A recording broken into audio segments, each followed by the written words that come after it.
Goodnotes recently released a ton of new features, one of them being the new whiteboard. So I'm going to be focusing in this video on the new whiteboard, how you can use it, and just the layout changes that they also made, just so you know what to expect with the new Goodnotes 6. Going into Goodnotes, you will see something that changed is that the button to create a new document is now this one here. Previously, it was a little plus button here, but now you just click here on Create New, and we're going to choose Whiteboard. You can see it already says it's a new feature. So we're going to click on that, and then you can go ahead and set up your new whiteboard. So here you can go ahead and title your whiteboard. So I'm just going to select test. You can set a language for your whiteboard as well as the background settings. So you can set whether you want it to be blank, a dot grid, or a square grid. And you can also choose the color of your background. You only have 3 color options. You have white, yellow, and black. So I'm just going to keep the white one.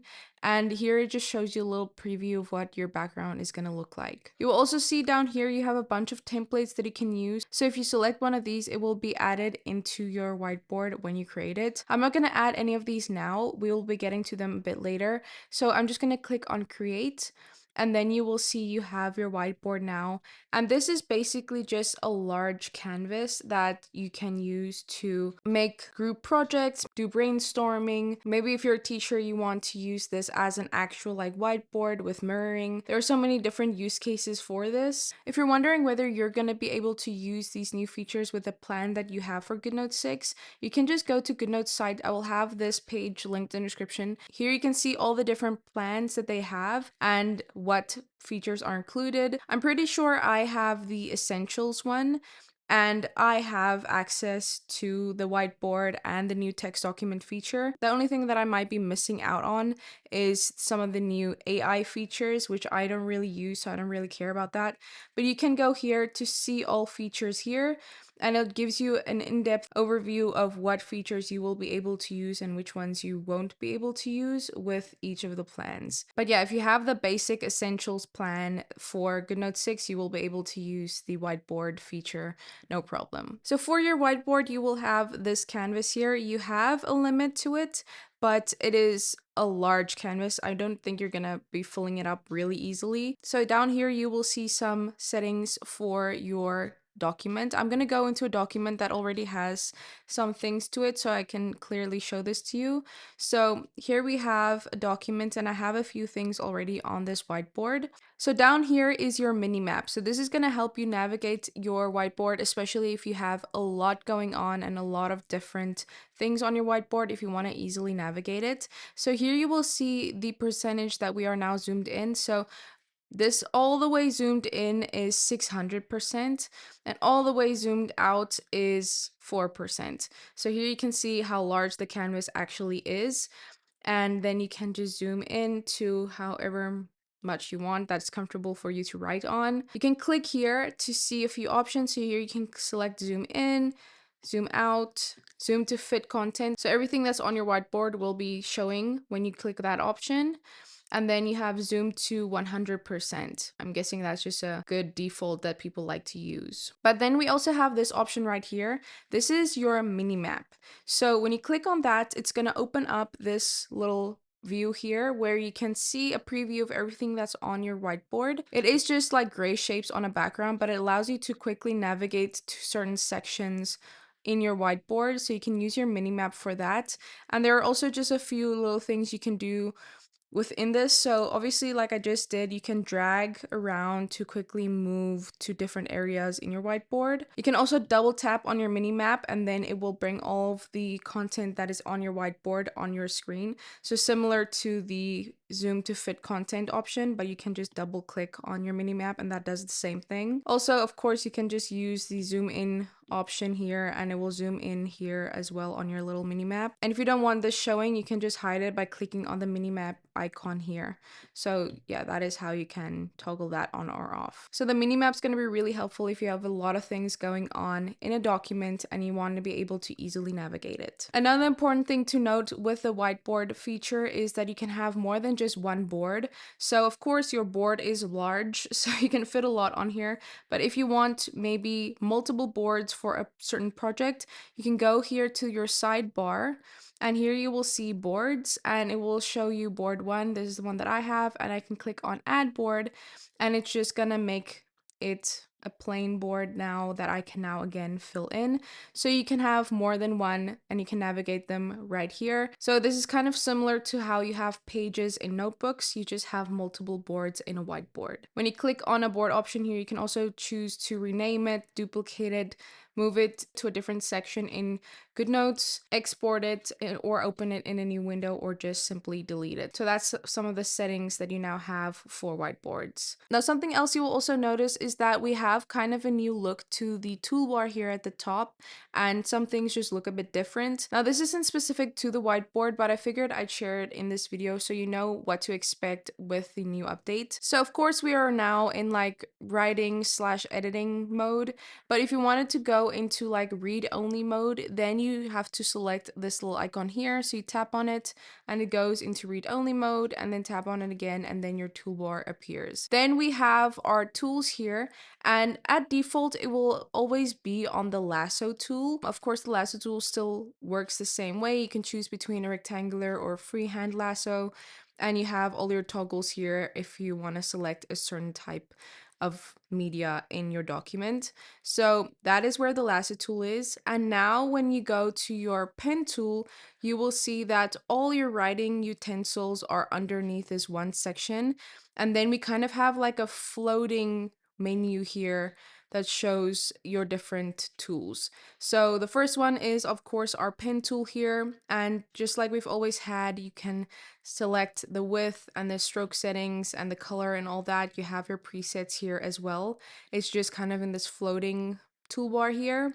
Then we have your eraser, same thing. You can choose this different types of erasers and also just the sizes, pencil, highlighter, and then also tape is also now hidden here in the pen toolbar. So that is all now in this kind of collapsible menu. So when you've selected maybe like the pen you want, then you click on the pen tool again, you can hide that little toolbar, and then it's just gonna be your pen. And you can still access more settings within each tool by also clicking on it again, like we've already had. So if you want to select the stroke stabilization for a pen, or you just want to see some more settings for each individual tool, you can still do that like we previously had.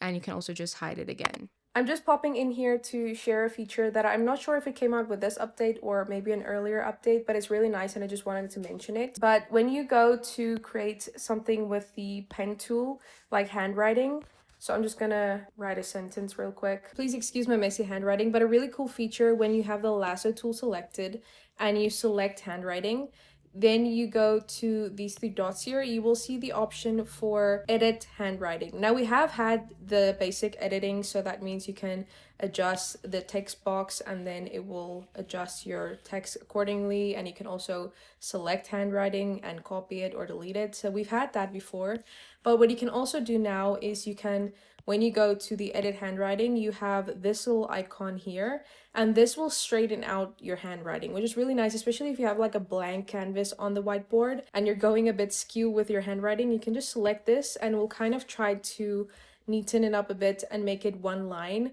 So this is really nice if you write really skew. I'm just gonna select this and go to alignment, and then it will bring it into a straight line. So that is really nice feature that they added in that I thought I'd just mention in case you maybe missed it. Then the text toolbar looks a bit different than what we previously had. This really confused me at first, so I figured I'd share with you how to use the text toolbar. So after you've updated, I'm not sure if it's gonna be like that for everyone, but for me, I had like a default text setting in Goodnotes that was a certain font and a certain size, and it did kind of reset that after the update, which kind of sucks. But now if you want to use text, you just select the text tool and you tap anywhere like we already had. So I'm gonna just write text. Now when you have text, you can then just click on it to edit it. Here you will see a toolbar appear. Again, it's a floating toolbar, so wherever your text is gonna be, the toolbar is gonna move with it. And here you can set your colors like we already had. You can set your font size here. You can set your font here. So now this is my default text, but these are also defaults that Goodnotes now gives you. So you have modern, classic, and technical. So you can use their presets as well. And then you can go to custom fonts to see all the fonts that are on your iPad. Here you will also see formatting, so you can choose between bold, italicized, underline, strike through. You can also set your text alignment here, and also you can play around with the spacing, the line height for text, which again in the beta this was removed, so I'm glad that they brought this back. So that's how you adjust the line spacing basically between two lines. So I'm just gonna go ahead and just show you. So I'm just gonna go here to the line height, and then you can see you can adjust it here. Then also we have just here lists, so you can choose between a bulleted or numbered list. And here you can adjust your text box styles. So if you want a background for your text, you can do that. And you can set all those settings here, background color, border, corners, all that. You can play around with here. And then you can obviously just duplicate your text box using this option or delete a text box. Now, to set a default text, you're gonna go ahead and set your settings that you want for your text. So you're gonna set the font you want, the size, the color, all that. And then to set a default, you're gonna go ahead and select the text box. It should be in select mode, not like when you're writing. That's not gonna give the default option. So make sure after you're done writing, you click somewhere and then it's in the like moving around state. Then you can go to the three dots here, and here you will see a bunch of different options. The one I'm looking for is save as default. So now when I set that, every time this will be my default text. So if you're interested in how to do that in the new update, that is how you got that. Then we also have here text box style. You can just quickly access all those settings here. Some other settings is edit text, so it's just going to go into the text editing mode. You can also add a link to your text right from here. Play around with your alignment and spacing, formatting. Here you will see all that appear. And you can also play around with your layering by cutting, bringing something to the front or to the back. So that is everything new with text and how text works in the new Goodnotes. Then we also have here elements. So here you can see all of my elements that I have. You can still access like the full screen view of your elements by clicking on this little option here, and it will open up that for you so you can see all of them and create new element collections if you want. The image toolbar did change slightly. I don't really know if I prefer the new one, but when you click on the image tool, it's going to open up your image library, and you can then click on insert from and choose where you want to insert it from, whether it's from the image playgrounds app, the files app, or the photos app. So if I choose the photos app, it's just going to open up my photos app. But I liked that you could just have the image tool selected and then click anywhere to add a photo. But now you're gonna have to click go to insert from, and then it will open up this place where you can choose where you want to add the photo from, then select the photo, and then it will import it. So yeah, I actually prefer the previous version a bit more, but that is how you use photos. After recording that, I did play around with the image tool a bit more, and when you select the image tool, you can obviously, like I already showed you, add in an image just like this. But you can also, when you click on the image tool once and double click it, then it will actually keep that selection of the image tool, and then you can use it as you previously could by clicking anywhere on the screen, and then you can choose where you want to import your image from. So that option is available, it's just a bit hidden. So again, you're going to switch to the image tool, and then you're going to double click on that image tool icon, and then it's gonna be active in that state, and then you can just click anywhere on your screen to add in an image. Just to mention that in case anyone was missing this feature or is gonna come at me that this feature is still there, it is just a bit hidden. And then we have kind of a new section, which is shapes. Now, obviously we had a shape tool before, but this is a lot more powerful and also a lot more designed to use in this whiteboard setting. So in this toolbar, you will see the first option is just like smart converting shapes. So if I draw a triangle, it's going to snap into a perfect triangle. Same with a square or a circle. We already had this, and still if you use your pen tool and just draw and hold, it will still also snap into a perfect shape, but obviously we have the shapes tool here for that as well. And then we have these little handles, which I will be getting to, and then we have some preset shapes again, so we can just use this to drag like a square or a circle, triangle, diamond. These are all shapes you use fairly often within like diagrams and things like that. And you can play around with like how these look by using these settings. So here you can set the stroke settings, so solid, dash, dotted, and the width. You can also choose arrowheads, which I'm going to get into the arrows in a bit. And then here you can choose the color option. And now we have the option to adjust the opacity of the fill of a shape. So for instance, I'm going to choose a circle and I'm just going to choose a color here and draw that. So this is my fill on 10%. Then I'm just going to up the fill here to 50%. So then it will look like this. So it's a bit darker.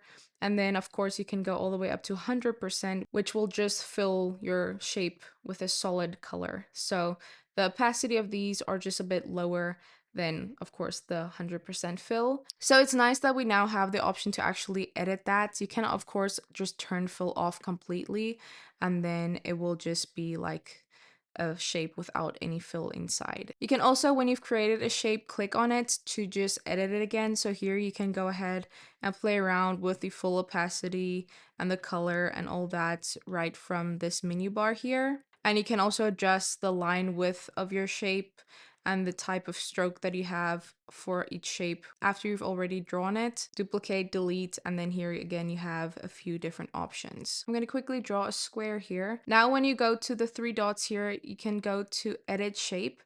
And of course this is like a rectangle, so when I move one of the corners, it's gonna just move it as a rectangle. You can't really play around too much with the shape.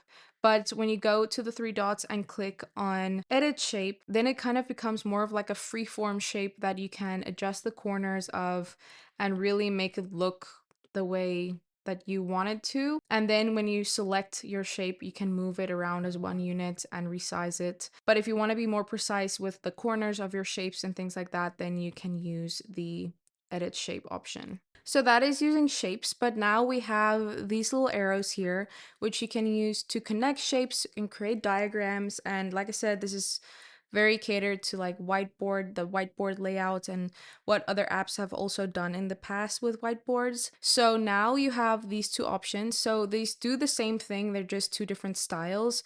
So this one has more straight lines, whereas this one allows you to create more curved lines for your diagrams.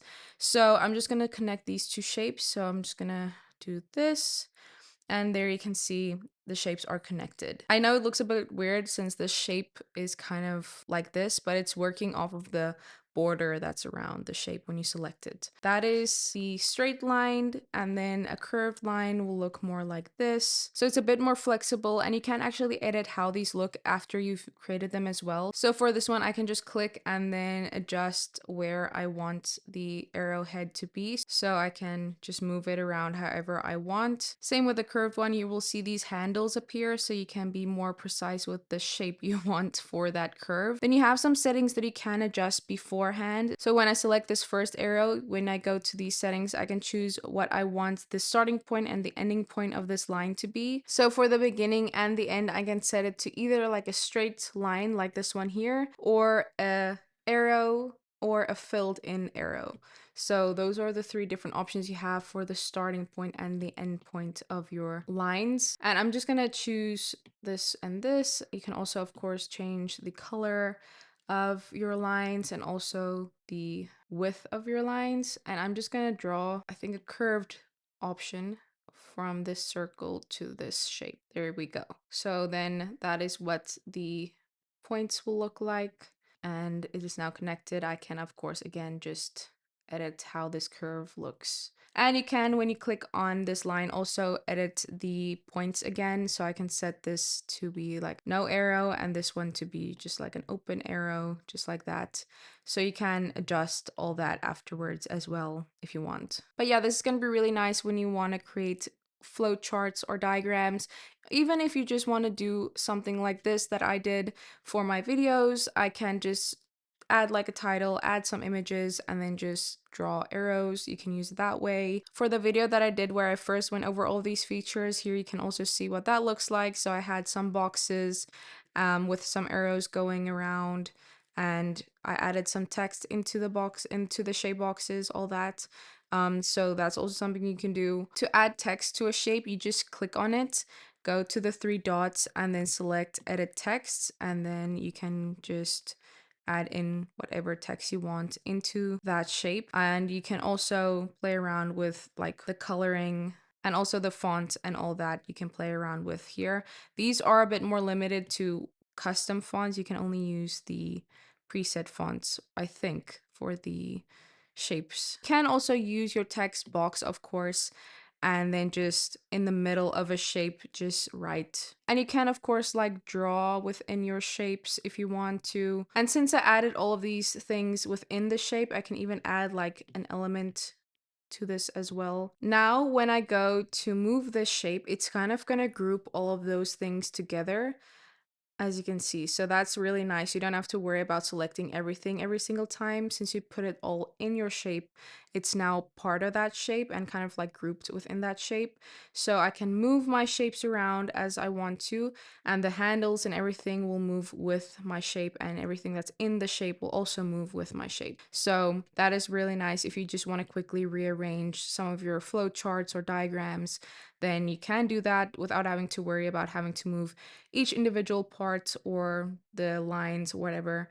You can go ahead and edit all of that afterwards. So that is the shapes tool. I think that's everything I wanted to cover for that. Like I said, there's so many things you can actually do with this, but I just wanted to cover the basics for the shape tool. And then we have here just our sticky notes tool that we've had previously. We have our laser pointer and all that. Here is some more tools that are just hidden away now. So you have your audio recordings, you have your ruler and timekeeper, which we previously had. And then when you click on this plus button here in the right, you will see a few options. So here you can go ahead and import like a scanned document or just a document in general. So I'm just going to choose that. So I just actually imported a PDF and it just inserted each page as a kind of like an image.